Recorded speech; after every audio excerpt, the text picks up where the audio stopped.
2 minutes pour comprendre aujourd'hui l'aldostérone. Alors je suis avec le docteur Emmanuel Lecornet-Sokol. Vous êtes co-auteur avec Caroline Balma-Chaminadour de « Et si c'était hormonal ?»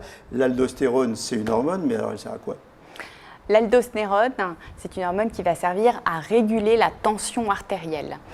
Elle est fabriquée au niveau de petites glandes qui s'appellent les surrénales, qui sont situées juste au-dessus des reins.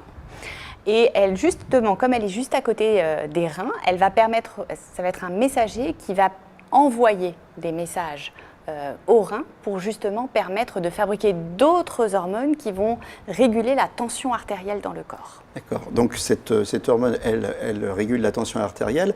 Elle est fabriquée par les surrénales. Les surrénales, elles ne fabriquent pas que ça. Donc une glande peut fabriquer plusieurs types d'hormones. Oui, exactement. La surrénale, elle fabrique l'adrénaline, elle fabrique l'ADHEA, elle fabrique des hormones masculines et cette aldostérone.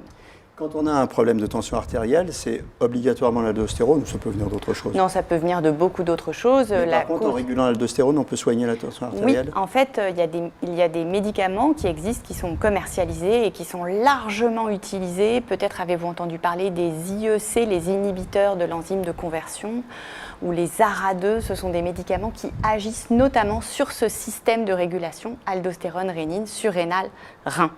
En fait, il y a beaucoup de médicaments qui sont issus de l'industrie et qui s'inspirent en fait du système de régulation des hormones et qui sont là pour rétablir en fait les équilibres hormonaux, c'est ça? Exactement. Et puis de manière très exceptionnelle, il peut y avoir un excès de fabrication de cette hormone aldostérone qui peut être responsable d'une hypertension.